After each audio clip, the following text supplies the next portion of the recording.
Hi everyone, my name is Brittany and I'm the New Mexico Ag in the Classroom Coordinator, and I am joined here today by my lovely assistant Luna.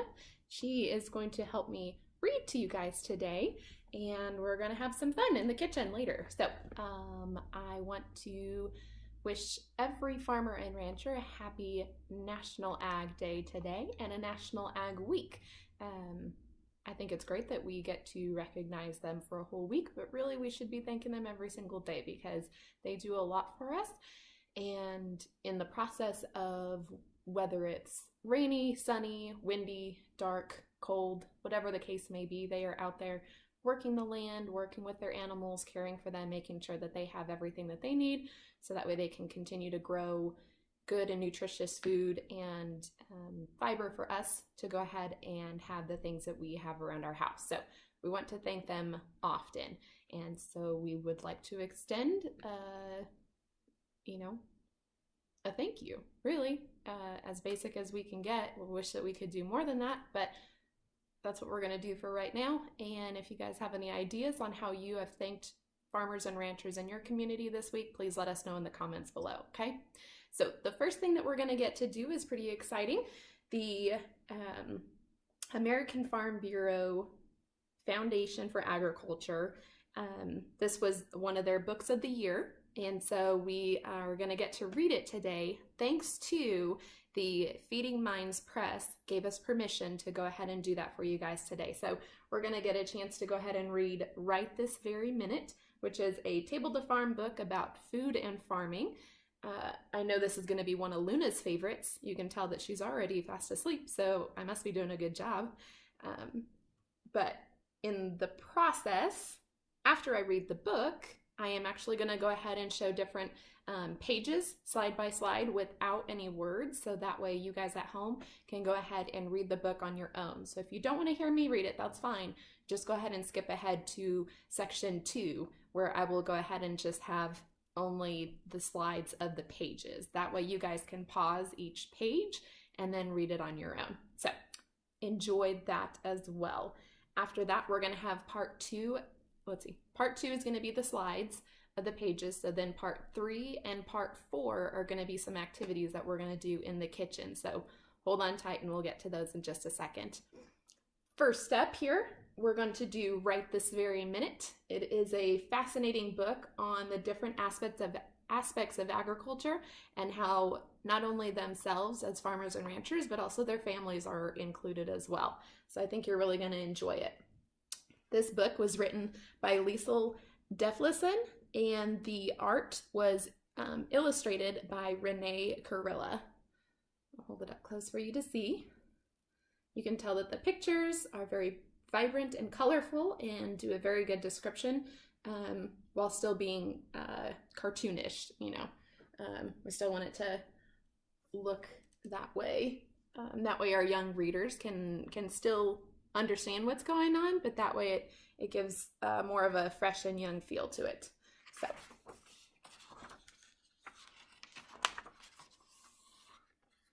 what's that, you say? You're hungry for breakfast? Right this very minute? Then you need a farmer. You have the stories of so many right here at your table.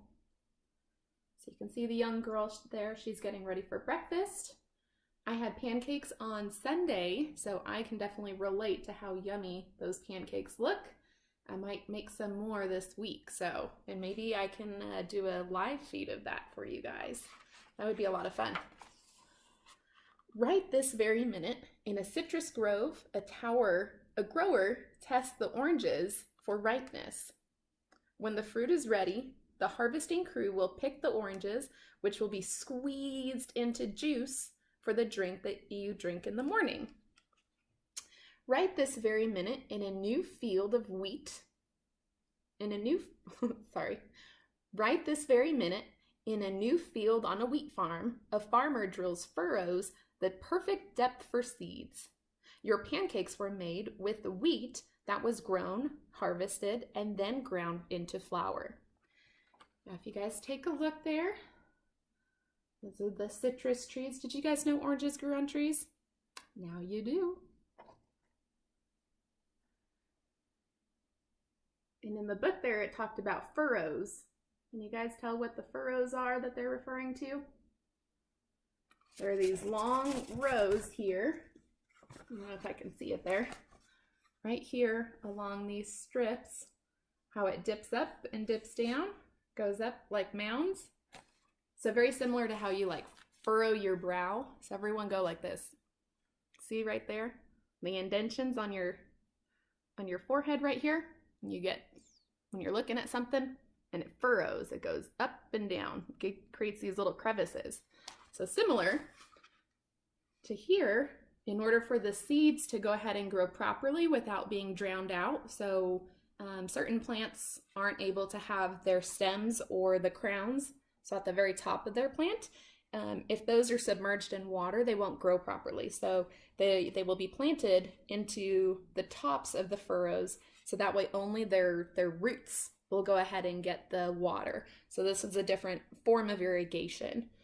Okay, we won't get too into depth on that, but that'll be for another lesson, I bet.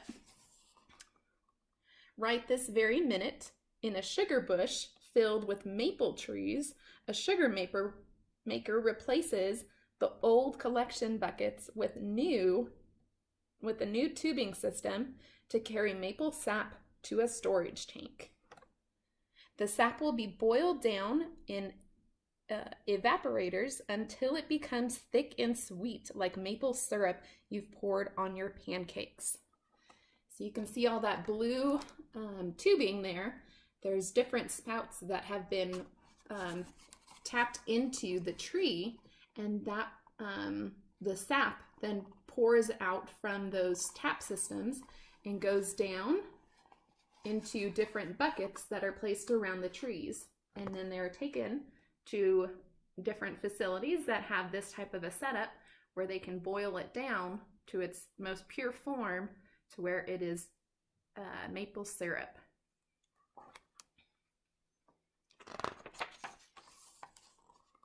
What's that, you say? You'd like a snack? Right this very minute? Then you need a farmer.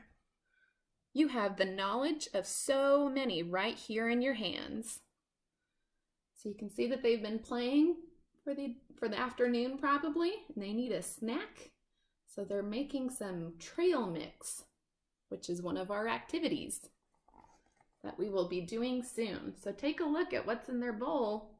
So that way you can tell us what you think we might need in our trail mix. You can see that they have some cranberries there, maybe some cashews. What else do you like to put in your trail mix? Let us know in the comments.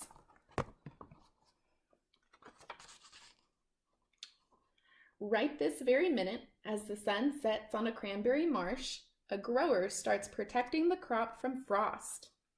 The grower will be up all night checking sprinklers that keep the plants from freezing, so all the cranberries can become a part of your trail mix. So technology is a pretty big piece within agriculture. You can see that this farmer here is using an iPad to show that the temperature is going to be below freezing. So anything below 32 degrees Fahrenheit would be freezing. And in order for her crop here to not freeze, they use a technique with their sprinkler system. That's pretty neat. Right this very minute, on a southern farm, a peanut farmer installs soil sensors to make sure the fields aren't too wet or too dry. The sensors help the farmer decide when and how much to water the sensitive plants.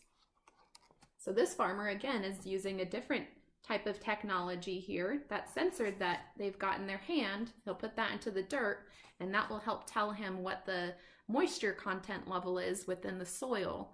So they'll know whether to go ahead and water or to wait a while, so that way it's down to a better, more hospitable environment for the plants to grow. Peanut plants can be pretty tricky to grow. That's something that we aren't able to grow here in New Mexico, and it needs to be somewhere with a different climate as well. So more of the southern states, more of like the Georgia, Alabama area, are more likely to go ahead and be better hosts to peanuts.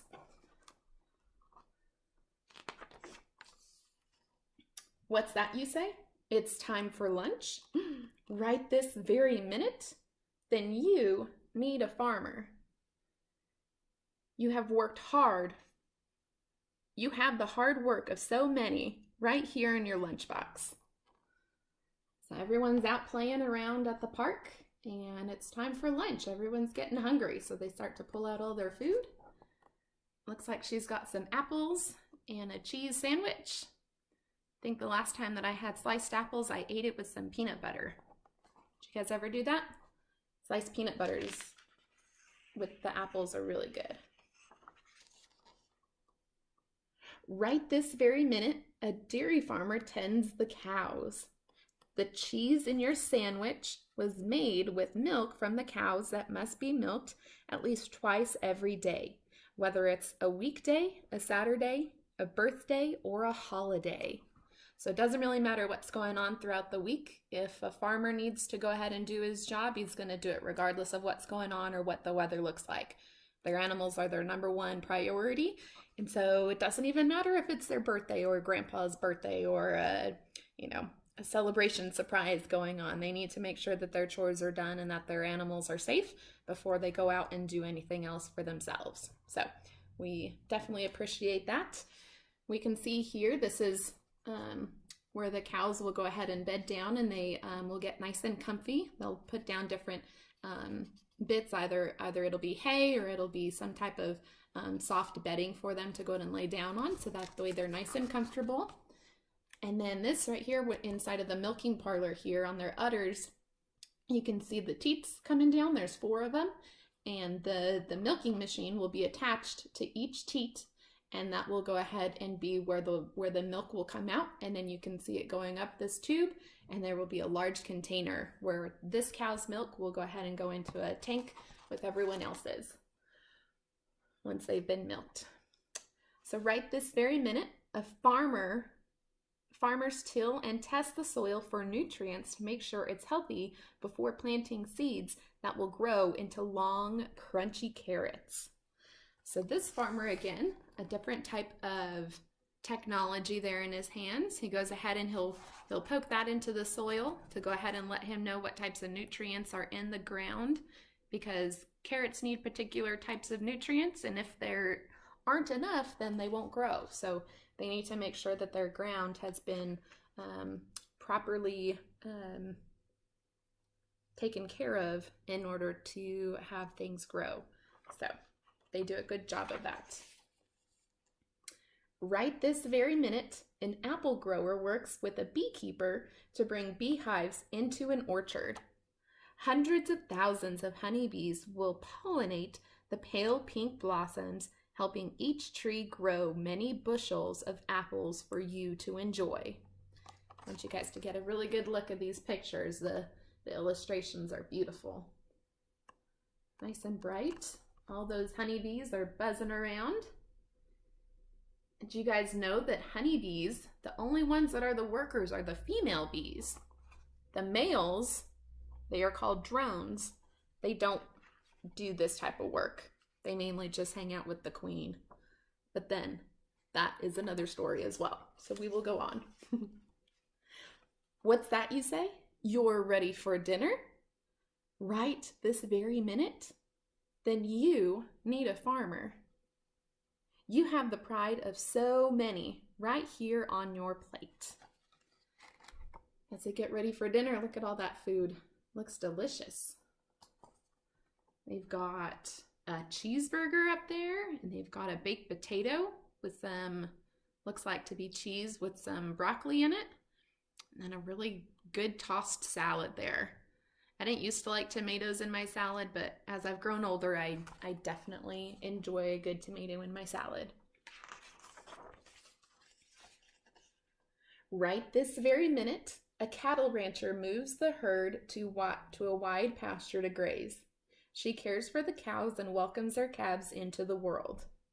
When the calves are old enough, they will be moved to new pastures or feed yards before they are harvested for beef that will be made into hamburgers.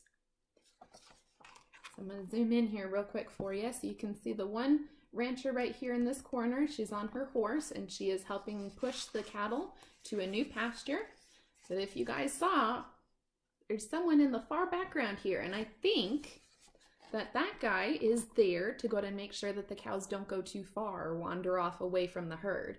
So they have to work together, and there's probably more of them that we just don't see. But it takes a couple of people to go ahead and move some herds around if they're large enough. If they're smaller like this, then 2 people is just fine. Even 1 is probably fine enough. Just depends on the size. So right this very minute, a farmer plans a crop rotation schedule to keep the soil healthy and grow more of the very best vegetables, like the potato you've got with the broccoli and cheese on top. Yummy.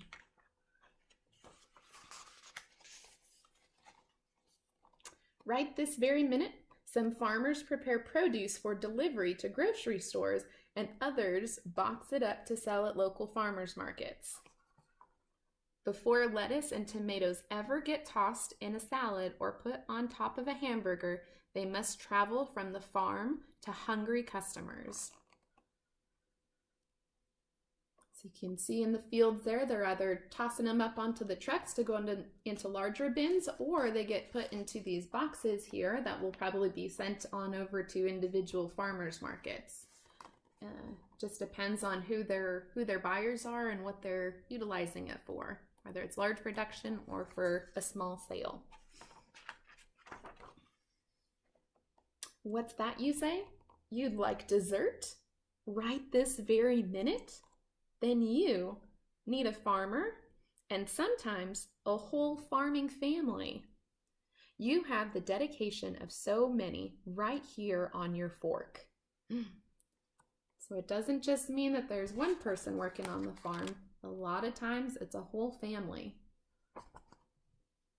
Some statistics for you, aside from the fact that this looks like a really good strawberry shortcake right there that they're about to enjoy, but family farms here in the United States, 98% of them are family owned, which is a really neat fact, as well as less than, I believe it's now down to less than 2% of the US population are farmers and ranchers. So we as a United States are relying on a small amount of people in order to create a lot of food for us. So we really need to be thankful for the amount of work that they truly do. Right this very minute, a grower checks the weather forecast in a family-owned strawberry patch while workers help hundreds of visitors pick their own strawberries. So it's pretty neat that it's family-owned, but it did also state that it had hundreds of workers, or no, it had workers to help, while workers help the visitors pick their own strawberries. So it just shows that even though it's family owned, they still have workers coming in. So throughout the community, family owned farms and ranches can still be a good economic source because they are providing employment for other people around the community as well. Right this very minute, a family checks their backyard coop to make sure the chickens have enough feed and fresh water. They then collect the eggs and get made into foods like the shortcake in your bowl. So you can see they've got lots of chores to do. Do you guys at home have any chores to do? Let us know what type of things you have to do to be responsible around the house to help your mom and dad. So you see that they're getting the feed out. This one's probably putting some fresh water in, and then this girl right there at the very top, she was making sure she got all the eggs ready to go in her basket. You have to check that daily, huh? What's that, you say? You want to grow your own food right this very minute? Then you need to think like a farmer. You can help plant a garden right here in your community. Right this very minute, you and your friends, family, and neighbors can work together to choose which crops to grow in your gardens. In a few months, you will enjoy healthy snacks and meals made with the fruits and vegetables you harvested yourselves. So you can see they've got some raised garden beds, and you can see in the background there's some tomatoes on a trellis. And they've probably got some other lettuce, maybe even some radishes, I think. So there's lots of different options that you can choose to grow in your own little garden. They've even got a little seed packet there. And these guys here, you can either grow those from seedlings, or you can go ahead and purchase those from different home improvement stores when they're already like that. Probably around April time, they'll have lots of those out and about. So it's getting close. Every single day of every single year, farmers tend their crops, care for their animals, and work hard to feed their families and yours. Next time you eat breakfast, snack, lunch, dinner, or dessert, remember that somewhere, right this very minute, there's a farmer out there to thank for your delicious food. Or if you are, I'm gonna admit this, if you're a Lord of the Rings fan and you have second breakfasts, or your afternoon lunch, or evening teas, then you definitely need to thank a farmer still. Also, I'm not afraid of admitting that I am a Lord of the Rings fan. And if you decide to become a farmer right this very minute, then you'll be doing your part to feed the world too. So you can see it gives a good little illustration there of planting the seeds, covering them up, putting some water on them, and watching your plants grow. Looks like some fun. I planted some tomato plants last year. We probably had, I think we had about 8 tomato plants total. So we had hundreds of tomatoes. And we put them on everything. We made tomato sauce, a whole bunch of good stuff. So right here, I want to go ahead and showcase this. This part right here says feel free, or for free educational activities and videos for real farmers showing what they are up to right this very minute. Go ahead and visit this website. It's www.feedingmindspress.org. You can go ahead and go on there and just take a look at what farmers are doing. There's definitely tons of videos on there and different resources. So, ta-da! Right this very minute, my dog is sleeping. But farmers are working hard, so we thank them a lot. This little gal is probably going to stay put right there while we go into the kitchen and do some other activities. So stay tuned for part 2, where I show the book in just its picture forms. So stay tuned.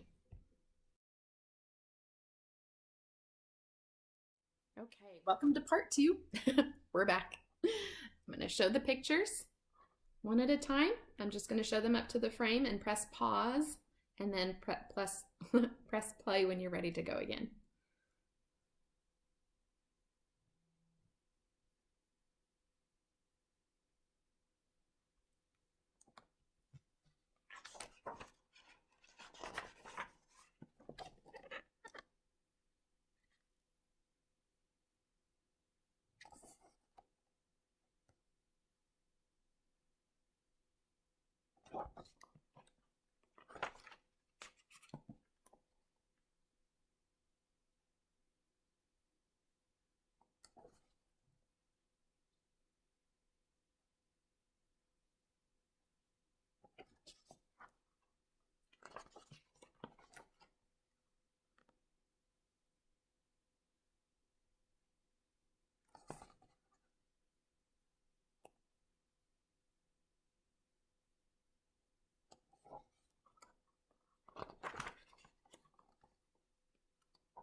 Luna is sleeping well.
All right, that's the end.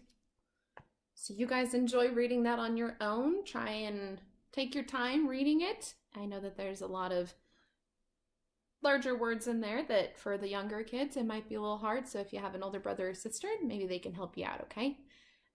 Now we're gonna head on into the kitchen. So stay tuned for part 3 and part 4, okay? Luna's gonna go ahead and stay put here. I think she's doing a pretty good job of nap duty.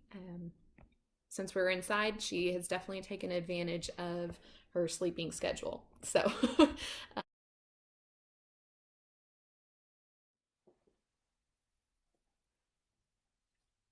Hi guys, welcome to section 3 of our video. We are now going to dive into the book here, and we are going to make some trail mix, okay? So Beyond the Days of Gorp, which it is formally known as, which is the good old-fashioned raisins and peanuts. I think in later years, we've definitely added a good flair of mix to it, different flavors and tastes and colors, to where it is something that is enjoyed by a lot of people. So tell us in the comments below what types of things you like to add to your trail mix. Today we're going to investigate real quick what it is that they had in theirs, and then we'll show you different options to add as well. So holding this up here, what do you guys notice? There are different bits and pieces of what? We see some cashews, we see cranberries, we see some oatmeal chunks, right? So like these little bits here, they're probably some oatmeal clusters, okay? Then we also have some of these darker bits there. Those are probably raisins, okay? So it looks like they added quite a bit of stuff to theirs. Some other options that you can add to your trail mix already: banana chips. We can add some walnuts. We could do chocolate chip or peanut butter chips. We could also, on top of raisins, add more raisins, because who doesn't enjoy more raisins? We can also do cereal for an extra crunch, and it still has that nutrition value.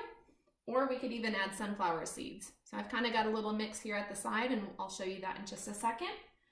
If you're feeling a little more tropical, you can go ahead and add things like coconut shavings or even dried mangoes. Okay, and finally for movie night, which I think a lot of us are doing lately, we can even add popcorns and M&Ms for a little added flair. Okay, so I'm gonna set this book here and we're gonna rotate you to the side here. See a little more of my kitchen. Isn't it fantastic? All right. So we've got our little bag here. I've kind of already started with a little mix of my own as well. What I did was I got just a little Ziploc baggie and I went ahead and set out a couple of things that I already had in my kitchen, which would have been either some Frosted Flakes, or if you have some other cereal, like kiddos, if your mom does the Special K red berries, this one has some dried strawberries in it, which those taste really good as well.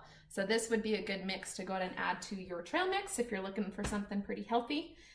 We've also got these little bags of sunflower seeds. So if your mom or dad has a little bag of sunflower seeds, and I don't know, it would probably have to be up to your discretion on what you would want. You can either do the original to where the flavor isn't going to change much into the whole mix.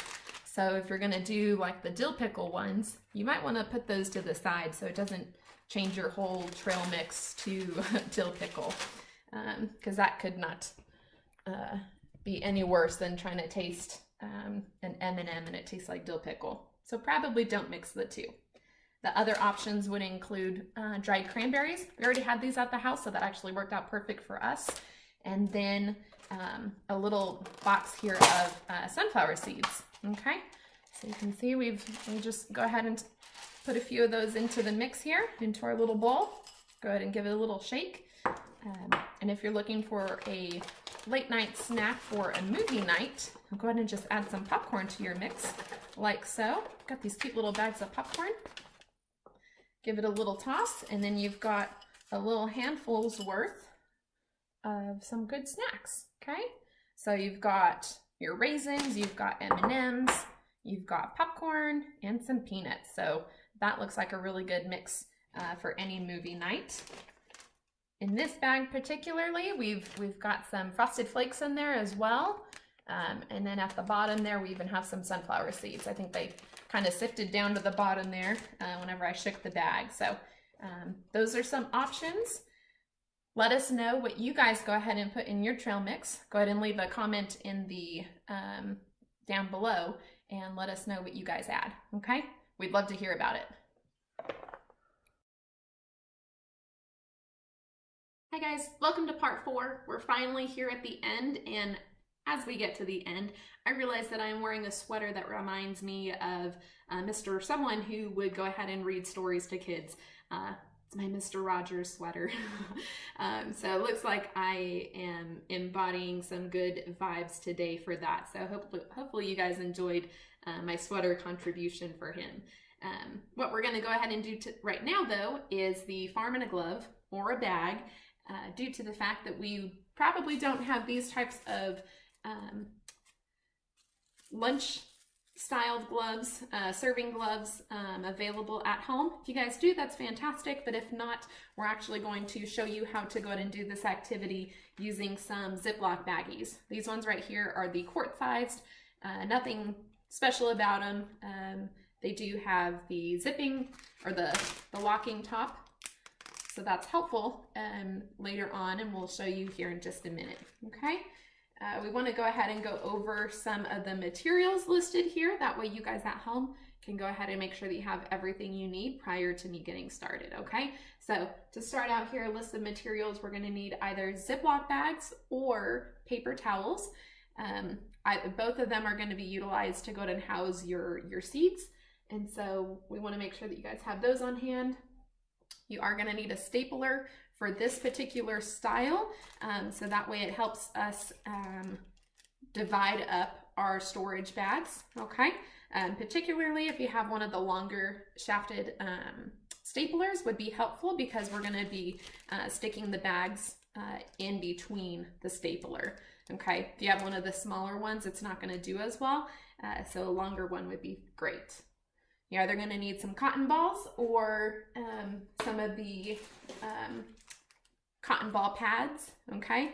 So if you have a little bag of cotton balls, that's fantastic.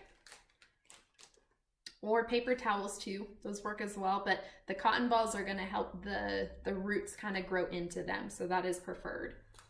You're also gonna need a Sharpie or some permanent marker that helps to go ahead and write on the bags without them being smudging off, okay? Finally, towards the end here, you're gonna need some seeds. They can either be the same or they can all be different. Just depends on what you either have at home or what you can go ahead and get from the store. You're gonna need 1 bowl of water, like I have here. It's just a little styrofoam bowl filled up with water. You're also gonna need a warm area in your home, okay? So kids, after you do this activity, go ahead and walk around your house and figure out where the warmest place in your house is. That way you can set your bag down, and that way your seeds will go ahead and feel that warmth to know that it's time to start growing. Last but not least, we do need time, okay? This activity probably will take about 45 minutes or so working together as a group. So be prepared for that type of a time length needed, okay? And always keep your area clean and always wash your hands. So we've got, again, the hand sanitizer. Want to make sure you guys are aware of that, but also washing your hands to disinfect yourselves. Your seeds, if you have little germs on your hands and then you start touching the seeds and the cotton balls, they might not be in a very hospitable environment to actually want to grow. So we want to make sure that our hands are nice and clean for their working environment as well. Okay, so what we've done is we're going to go ahead and post in the description from this video, we're going to go ahead and post the link to go ahead and print out this lesson plan, okay? There's a lot to it, so just going for the basic portion of the activity, it'll be activity number 2, which is right here on the next page, okay? But this booklet here does come with a lot of information, as well as some backstory. It's got some good vocabulary with it. It's even got some pictures for good descriptions. And then towards the back, it's going to have a couple of different things. There's a couple of printouts here. One of them is going to say physical properties on it, and the other one is going to say seed properties chart, okay? So depending on what type of seeds you will use, if they're not these ones specifically, just when you print it, scratch them out and then go ahead and write the name of the seed that you are using. And that way, your kids can go ahead and use the chart to go ahead and describe what the seed looks like, its shape, its size, its color, the textures, all right here on the chart. Okay, so that's a pretty fun follow-up activity. Or if you want to do it prior to this, that's fine too. And finally, towards the back here, there are 3 pages worth of printouts for 5 individual activities here. They are, I'll kind of show you here, this is a little baggie that I have. I printed them out already. And essentially what you'll do, you have a couple of different options. So what you're going to want to do is you need to match up the seed to the plant, which are still oats. This is what oats look like when they're growing. And finally, what the last stage of oats are in its finished product, like oatmeal. So what you'll do is you'll print out all of these pages here, and then you need to match them up from the seed to the plant to the product, okay? And so a couple of different options. If you want to do it as a group, that's great. If not, you want to go ahead and maybe have them all face down, and then you guys can play a good game of Go Fish or the matching game. Also, what you can do is space these around your house, and then they can go ahead and do like a scavenger hunt. So there's a couple of different options that you can take away from this for the seed cards, okay? But all of that will be located in the link in the description section for this post. So be sure to look for that, and you can print all of these out. Okay, so moving into the activity, we are going to flip this page here because we're going to learn the process. Look, a little flip chart there. That's fun, huh? So we need to know the process of what we're going to go ahead and do. So number 1 through 5, we have a set list of activities here that we need to go ahead and do, okay? Now, I've gone ahead and I've written everything out. So if you want to go ahead and pause the frame, that's fine. And you guys can go ahead and use this, or you can follow along with me. Either way works, okay? So we'll go ahead and do step one. Step one, it says to use a permanent marker to label your bag with the student's name and the name of the seeds, okay? So we're going to go ahead and grab this here, and I need to go ahead and find my marker. Right here. We're going to go ahead and, I'll go ahead and write my name at the top. And there is an importance to that, because if you have more than one kid in the house, they want to make sure that they're using their own bag. Because if their seed starts growing and another one grabs it, that's not going to be a fun thing.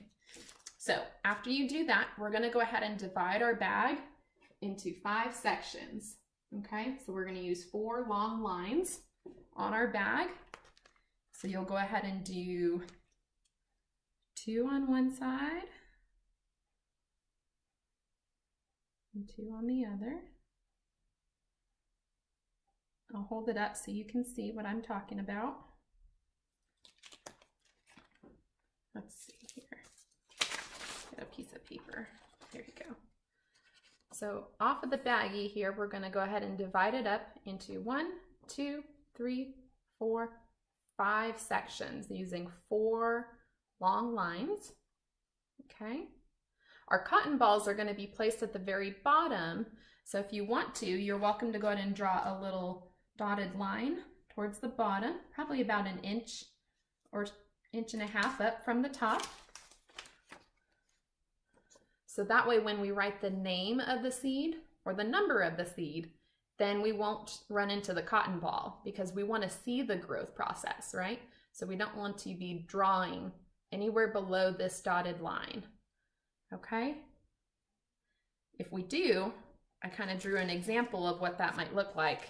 You can see here, we can see all the other seeds, but if we write cucumbers too big, we're not going to see our seed. But tomato, we see our pea, we can see our onions and our peppers. So we want to make sure we don't go past that dotted line, okay? Now I did say either write the number or the name, and that's due to the fact if we're going to go ahead and do all of the same seed, let's say that we do all 5 of our slots to be peas, then we're just going to label them seed 1, 2, 3, 4, 5, okay? And that will be one process. But if we're going to do different types of seeds, then we want to go ahead and label them the types of seeds we have. So for me, we're going to go ahead and do different types of seeds for this activity. Okay, so I'm going to do let's see, in the first slot, we'll go ahead and do peppers. Then we'll do onions. Next, we'll do peas. And then we are going to go ahead and do tomatoes. And finally, we've got some chili pepper seeds.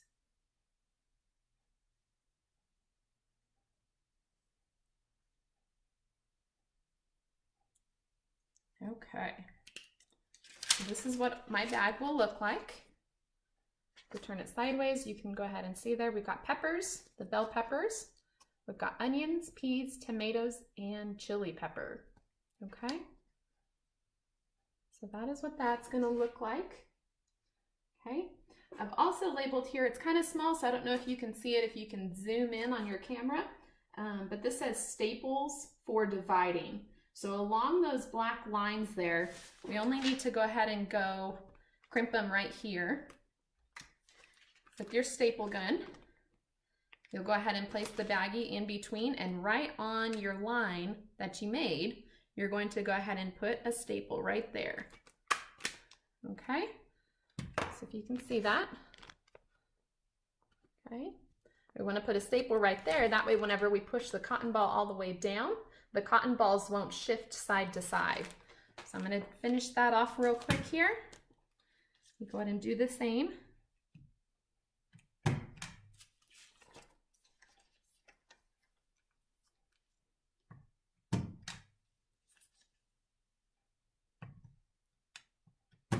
There we go. So we have 4 staples total on our bag. Okay, right in those sections, so that way each of these are divided up. So that way whenever we poke our cotton ball down into here, it's not going to slide. Okay, that's perfect. So next on our list here, step number 2, we are going to go ahead and dip 5 cotton balls into the water. Okay, so we've got our water. I'm going to go ahead and place it down. I'm going to grab my 5 cotton balls.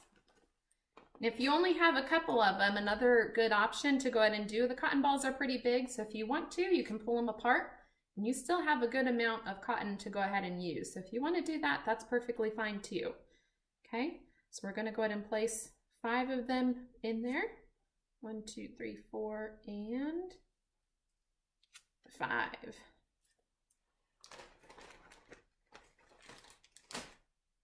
Okay. And then after you place it in the water, you're going to squeeze off all the excess water. So what that looks like is if we go ahead and pull this one up here, if you try and flatten it out as much as you can and squeeze all the water out to where there's nothing dripping out of the cotton ball anymore. Okay? To where if you give it a shake, there's no water that's dripping out of it. Okay? If you put it pretty flat and you kind of shape it around your thumb a little bit, kind of creates a little bit of a bowl to where that will help hold the seed in place like this. So if I'm going to use peas, you'll go ahead and place it right in there and it'll hold it just like that. Okay. So what you want to do is you want to go ahead and shake off all the water, leave it wet but not dripping. Okay. So we're going to set those aside. We'll do 1.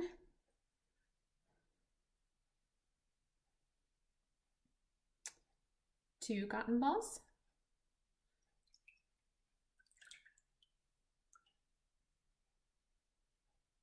3.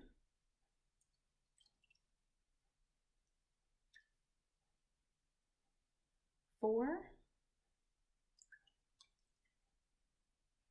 And 5.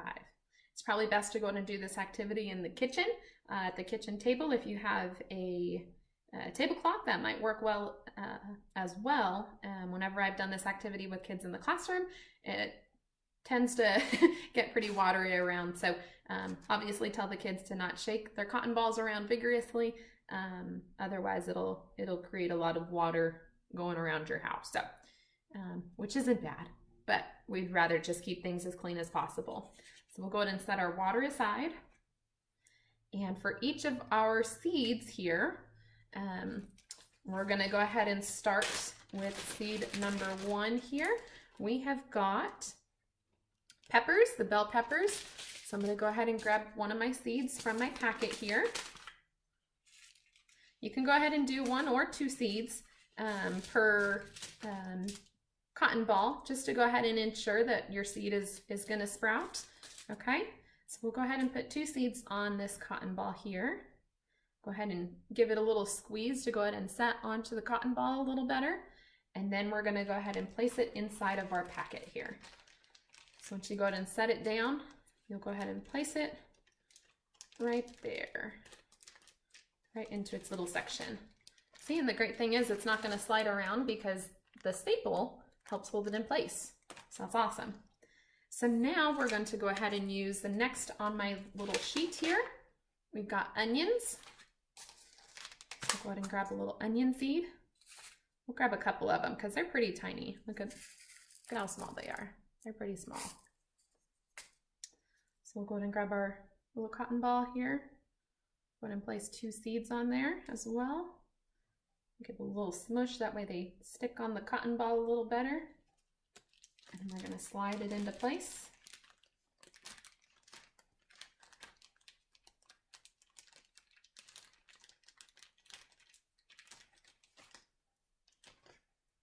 Perfect. Just like so. Good job. Next up, we've got peas for ours. I'm going to place it right in the middle. I'm only going to do 1 for this one just because it is a bit of a bigger seed. You can see it a lot easier. Like so.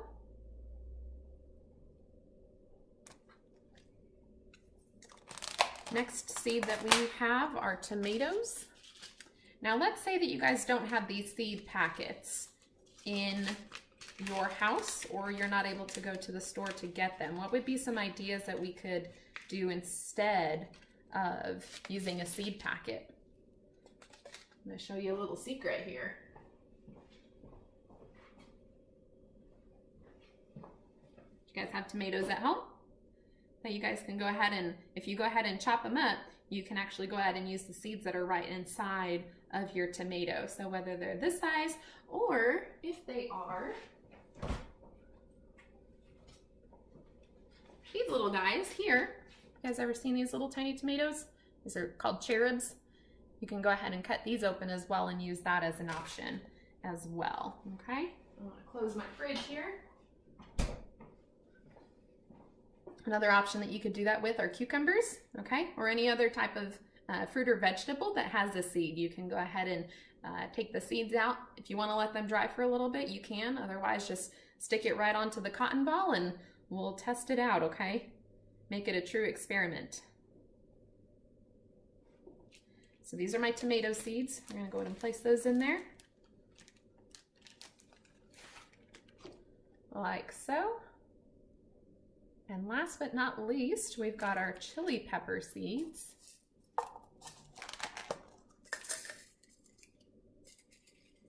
Okay, so we're gonna do 2 of these as well because they are pretty small.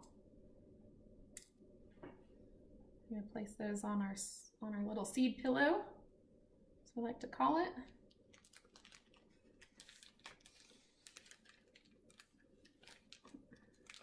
You kind of want to space them apart too, that way they have a chance to kind of absorb the water on their own, and that way they don't overpower the other one, okay?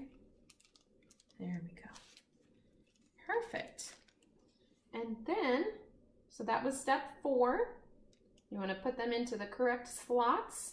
And number 5 is that we want to go ahead and set this into a warm place, and we want to check it daily, okay? If we just set it over there in the corner and we just leave it alone for a week, they'll probably grow, but we definitely want to make sure that we're setting it in the right spot in the house. So if it's too cold, they're not going to grow. So we definitely want to find a good spot for them in the house. So I'll go ahead and hold up a piece of paper here to help show it. That's what our finished product is going to look like. Okay, they're all put into their little slots. They're not going to slide around, so we know that these for sure are chili pepper seeds. This is a pea, and these are our bell peppers.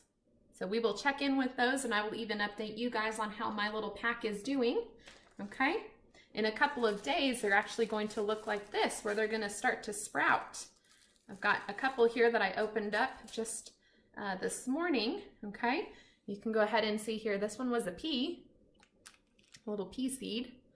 You can see that there's the shoot right here coming out with its little leaf at the top there. Going to sprout out. Whenever that pops open, that uses the sunlight to go ahead and absorb for energy to go ahead and help it grow more.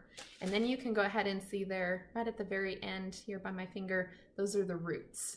Okay, so you can see how the seed kind of pops open from one end, but both the root and the shoots grow from the same side right there. So you can see it's kind of like a little balled up seed right here at the end, and then the shoot, and then the roots start to grow. You can see it's still attached to the cotton ball, okay? That's because the roots started to grow into the cotton ball and pushing its way through almost like it was in the soil already. So this, once it gets bigger, you can actually just place this whole thing right into a pot of some soil or even into the ground, because the cotton ball, it's a natural fiber, and so that's actually just going to disintegrate on its own naturally. So you don't have to worry about trying to dig it out and find it later or trying to take it apart from the root system. So that's really great. So that is what we're looking for, okay? So keep your eyes open for that. There are also going to be added, we're going to go ahead and add some little charts for you guys to go ahead and label your seeds on, and then you can chart them each day. So we're going to add that to the link as well. That way you guys can go ahead and have that as an option. So let us know how your seeds do in the next couple of days. I will update you on my seeds as well, and hopefully we'll go ahead and have some little seedlings popping along here, okay? Hope you guys enjoyed our activities for today, and hopefully you guys enjoyed the book reading as well. I know Luna did. the next time that we get to go ahead and do a reading, hopefully she'll be a little more entertained. So thank you guys very much.